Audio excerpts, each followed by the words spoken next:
Hi, Clutter Fairy fans. This is a special edition of the Clutter Fairy Weekly for March 25th, 2025.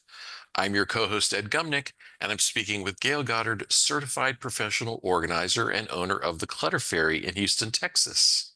Hi, everybody. The Clutter Fairy Weekly is the webcast and podcast that digs deep into the clutter that piles up between you and the life that you want to be living. We explore the habits and behaviors that lead to clutter, and we suggest strategies to slow the accumulation, reduce the collection, and comfortably manage the stuff we decide to keep. Next week, I'll actually be at the NAPO Summit in Chicago when this episode goes online. So we decided to take a moment before I leave town to answer a few questions from our audience so our dedicated viewers and listeners can get a maintenance dose of the Clutter Fairy while I'm away. In our surveys, we always offer our audience the option to ask us questions about anything that's on your mind. Not every question requires a whole episode to answer. So we saved up some of the shorter answers for this episode, and let's get right to your questions. Okay, the first one comes from the Mags, who ask for our advice on how to let go of children's artwork, schoolwork, old clothes, and so forth. Mag says, I think many of you struggle with this. Mhm. How much is too much to keep?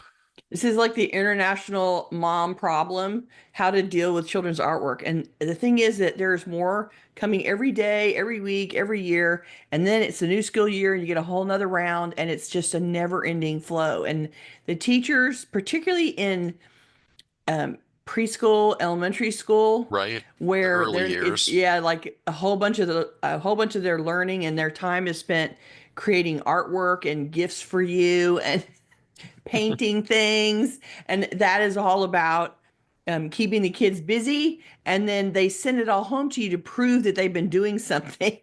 And so you get a constant flow of things coming home every week. Oh, look what your kid painted this week, right? So there is a big volume, and it's pretty, from when they first go off to preschool until high school.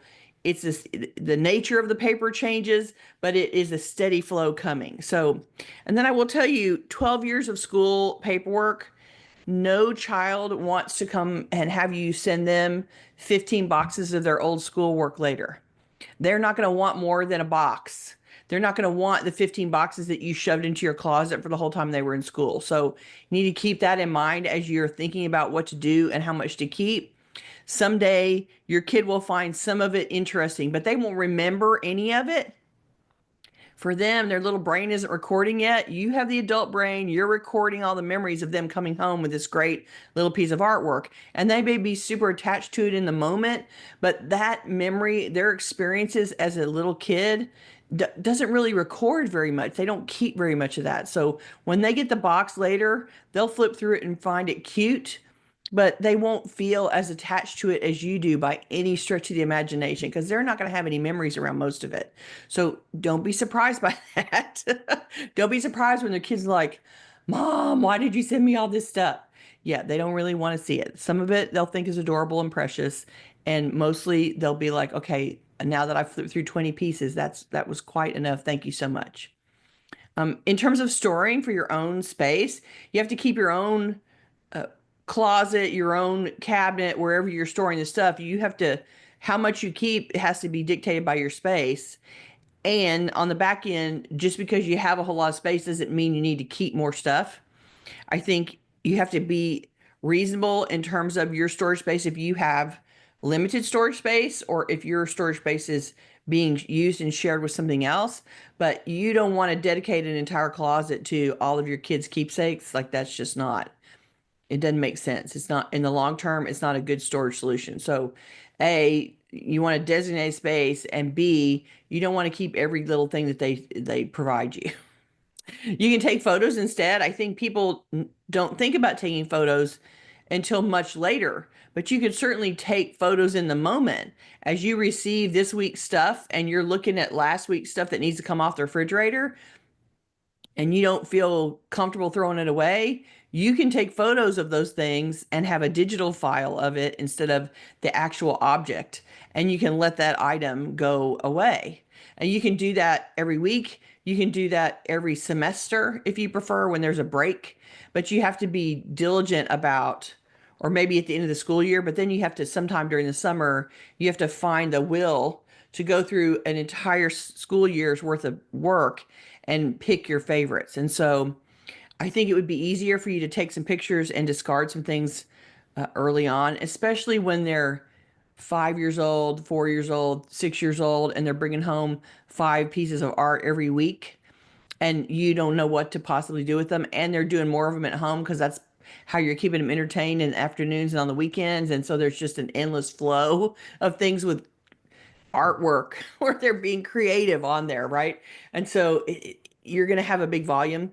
And the idea that you would save all that up in a box and then make yourself this chore to go and dig through it all at the end of the school year, if that's how you want to handle it, great. But I think it creates a big pile for you and a big chore for you that you will then likely try to avoid. So let's keep that in mind.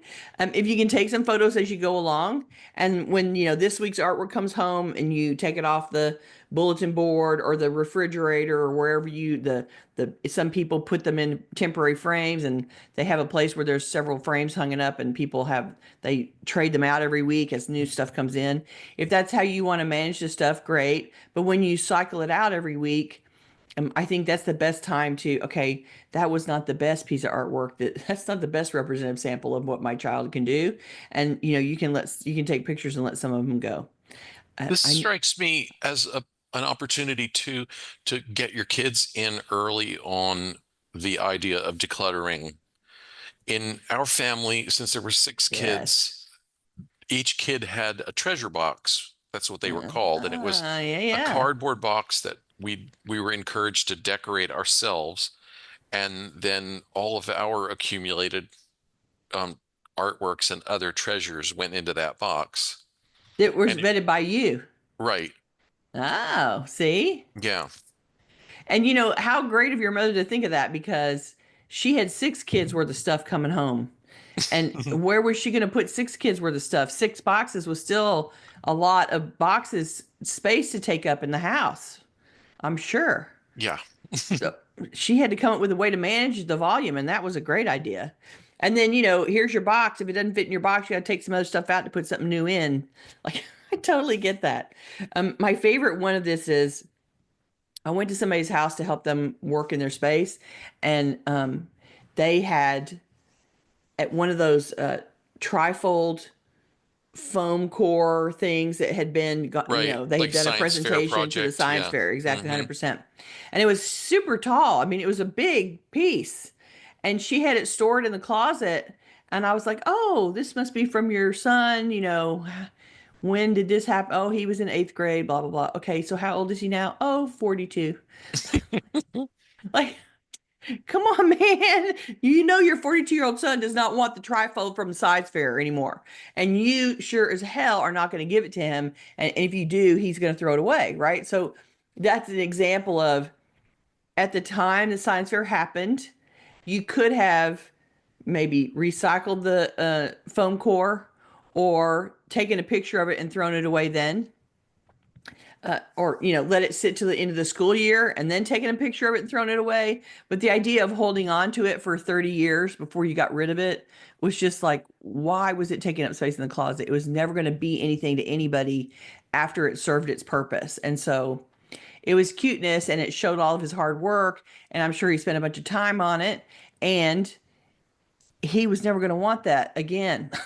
He's never Right. going to want to take that home and put it in his own house somewhere. He was never going to hang it up on the wall. So it's not something that's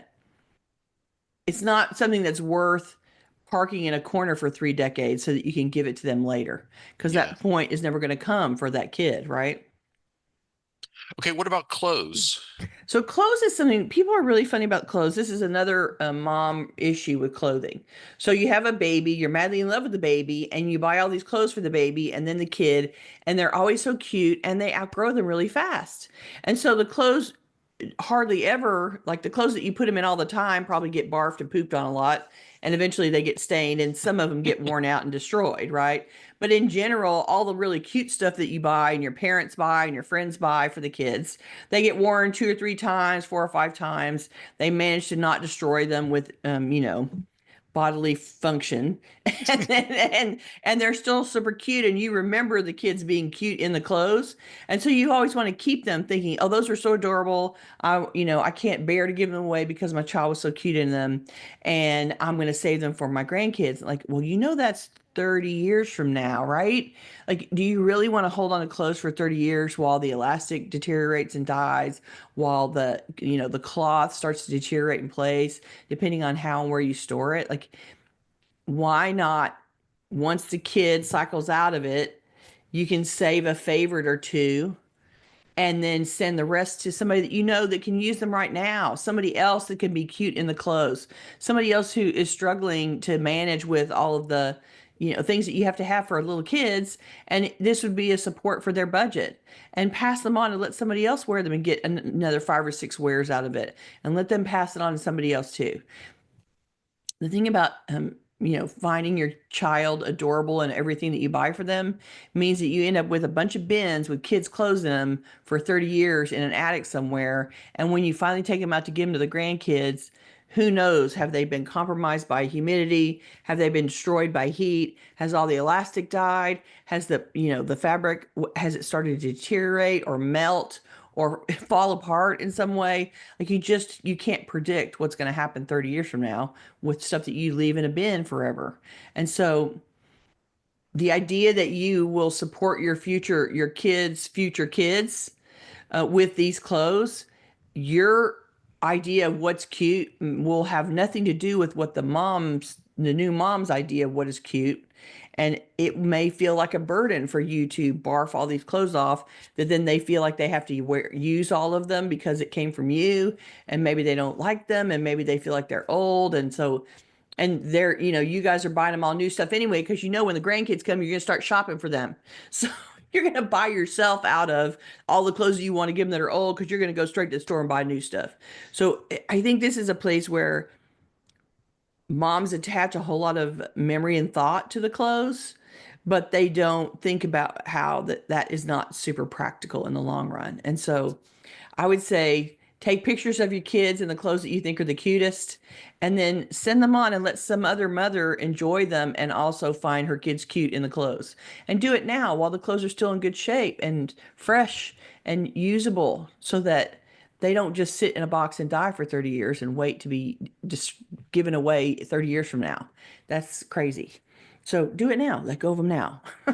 And if Okay. you love the kids in the pic, the photograph of the kid in the outfit is the best way to keep your memory of how cute they were in the outfit. There you go. Okay, let's go on. Okay. Eve wrote to ask, Gayle, as part of your services, do you ever work on purchasing or implementing more attractive storage solutions? I don't want to accumulate more clutter through buying more containers, but my Mhm. storage pieces are ancient, worn, and discolored. Some are 20 to 35 years old or more. The cute solutions on some YouTube and TikTok accounts look appealing, but I also see that most of the time their containers are filled with only a couple of things instead of being well utilized. Right.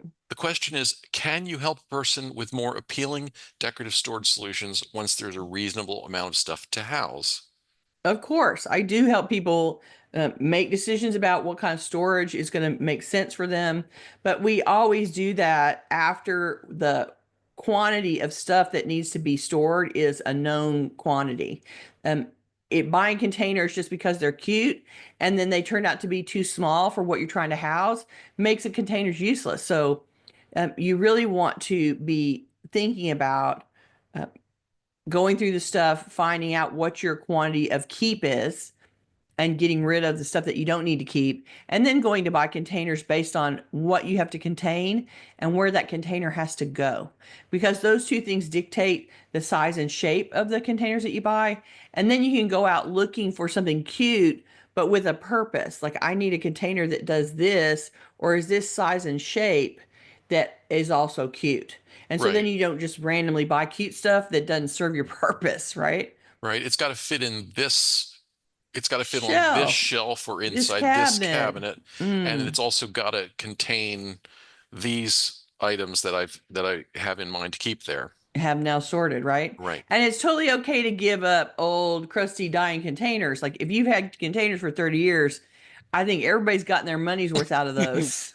Right? And then You've gotten your money's worth on the 79 cents you spent for it I in know 20 night years ago, yeah, right? 1976. And the fact that they're yellowing and discolored, it's just telling you that the material is probably drying out, getting Brittle. crusty, getting Hmm. brittle, and it's on the verge of being able to be cracking anyway. So you might as well send those on their way and go hunting for new ones. But you don't want to buy the containers first. You always want to declutter and release first, and then to buy the containers with the stuff in mind. So you're not spending money that you don't need to spend, and you're not buying things that are too small or too large for where it's going to go, and you have some thought in mind about what and how much you're trying to contain when you go looking for solutions, because that will allow you to buy more effectively, more efficiently.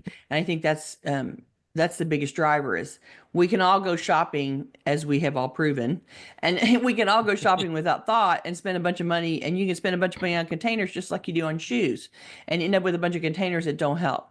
So you really want to filter that container shopping through the lens of what you have to contain and where it has to go before you start buying stuff. Okay, Jean asked, although I have always been a clean, minimal organizer that has helped many others, I have a deep anxiety that I will turn into my mother in advanced age. Mm. What can you say to Jean? So, Jean, I really hear that you are afraid of deteriorating in some way, and I'm getting by implication that that was an experience that you had watching your mother deteriorate in some way and become, um, sort of lose her executive functioning around managing stuff, and that it really bothered you to watch her do that and to have to deal with the results of that. And so I'm going to say first, you are you, and your personality is still who you are. And that's a minimal, clean, organized person right now. And the only thing that's really going to change that is if you suddenly get some kind of illness, right? And then once an illness becomes a problem, your starting point is your house with minimal stuff that's clean and organized. So there's not much you can mess up to start with. And if you lose executive function because you're getting Alzheimer's, you're getting dementia, you have stroke or some other thing that Memory compromises your, loss. yeah, Yeah. memory loss Mhm. that messes with your ability to function like you think you should. By that point, having lost executive functioning of some kind, it won't be easy for you to buy things. It won't be easy for you to navigate and go shopping, to be in motion around that, and you'll have other people caring for you at that point. If you are having dementia, then you're going to end up someplace where you can be monitored and cared for. You maybe, if you have severe memory loss, you're going to be in a memory care unit. Like somebody is going to be helping to manage you, and you won't have as much physical and mental capacity as you need to go and make stuff happen, to go and suddenly rapidly shop or clear up or destroy where you're living. So it won't be a big mess. Even if you do sort of lose control, you will be surrounded by people who are taking care of you in a place that's designed to help you. And so you won't be able to make a big mess because of the restricted function and access. And if you become your mom, it's okay. If it really happens that you um, inherit her whatever compromised position she was in, and you suddenly become that person, it'll be okay. There'll likely not be enough time, resources, energy, or access to create a big problem. And I really get that you're frightened to be like your mom.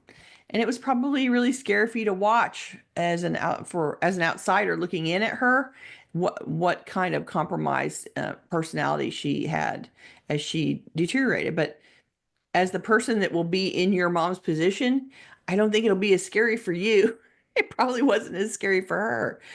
If her family will be taking care of you, and you'll have given them a very minimal, organized place to start from, and it won't be as difficult for them to manage you as I suspect it was for you to manage your own mom. You still loved your mom and you took care of her, and your family is still going to love you and take care of you. So I just want to say out to you, don't stress about this. If it happens, it'll still be okay for you and for your family and the other caregivers to take care of you. And it won't be as hard because you have started from such a clean, organized space already. You've done a whole lot of the work in advance. And so they're not inheriting your lifetime of unfinished projects plus dealing with what your loss of executive functioning does to your environment in the moment. They only have to manage you in the new place that you are, the new mental functioning place that you are. They don't have to also go back and clean up everything that you had done before and not handled because you've already handled it all and you stay clean and organized right now. So I would say it's not going to be that hard to eradicate. I mean, it's not going to be easy to eradicate your personality as because of who you are already. Like that's not going to be something you typically would do. But even if it's something that happens and you slip a little bit, you're starting from such a much better place and you'll be surrounded by people taking care of you at that point, and you will have lost some ability to go and procure and add and make chaos, and people will start taking over things from you. And so it'll be okay. I don't think that you will be able to create a similar mess to what I suspect you had to deal with for your own mom. So I hope that gives you a slightly different perspective to think about it. And I just want to say to you, if you're doing that much right now in your own space and keeping it managed, you're already helping your family so much because that is makes it so much easier for them. And you, whatever you do after that, nobody's gonna have nobody's gonna have issue with you. They're still gonna love you, and it's all gonna be fine. And I just want to tell you, I, don't stress, don't stress about it, because I think it's not gonna be nearly as bad as you think. Okay, There. let's talk about next week. Okay. Not all decluttering and organizing tasks are created equal. Some projects give us a fresh look at our cherished belongings. Others are just plain chores, but they all need to get done. Next week, we're going to suggest ways to leverage your strengths and minimize negative feelings as you strive for balance in decluttering project priorities. Join us on April 1st for Balancing Act, Managing Your Decluttering Projects and Priorities. Watch for an audience survey in your email inbox in the next day or two. And thank you for joining us today. You are officially on spring break. There's no tittle for you today, so you don't have any homework to do. And we will be back next week to talk again. Thanks for joining us, and I appreciate the letting us do a little short show while I'm out of town. So I will be back with a full show next week. See you later. Bye bye. Bye.